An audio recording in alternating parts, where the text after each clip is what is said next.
So we briefly talked about the origins, that it could be, you feel like the roots, the origins are alien, and there are to serve man in some way. Yes.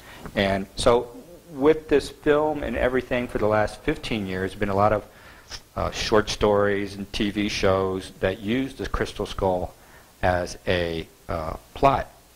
And now it seems to be coming to a point with this movie coming out that'll probably be a summer blockbuster because it's Indiana Jones, and the plot being this crystal skulls. What do you think of the timing of this?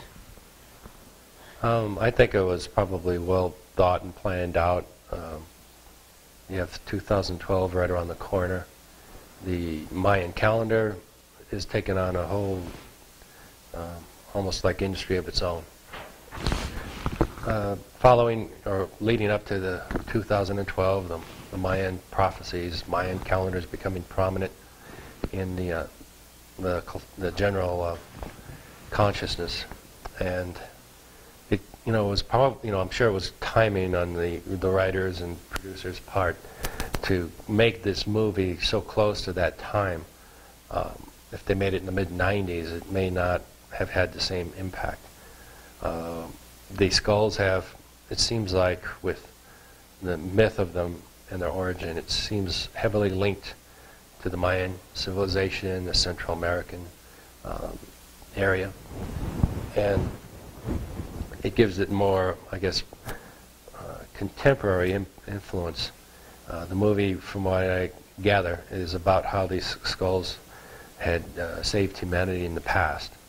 And once again, you wonder, with the constant changes that we're seeing in just a very few years, how things are going to be just in 4 years by 2012. So taking advantage of the timing of these events, I think, has a lot to do with the movie coming out.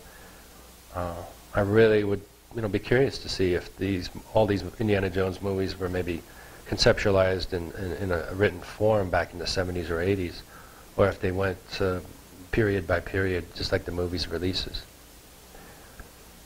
Or do you think there's an element of the collective unconscious that is bringing this forward now, the timing, which is kind of similar to what you're talking about? Yeah. I think the people who made the movie are tapping into the collective unconscious. Right. And just look at the movies that this particular producers made. They've made Star Wars and E.T. And back, in the 70s, when the extraterrestrials and life on other planets was still somewhat doubtful. And now we're at a place where even the Vatican has issued a decree that it's all right to believe in extraterrestrials. So it's more accepting now, and a lot of it is due to the influence of movies and media's acceptance of these themes of the movies, and that goes into the collective conscious. So maybe it's reversed. This movie, with the emphasis on the crystal skulls, will enter the collective consciousness and trigger something within us to start changing the way we interact with each other and realize we're globally connected.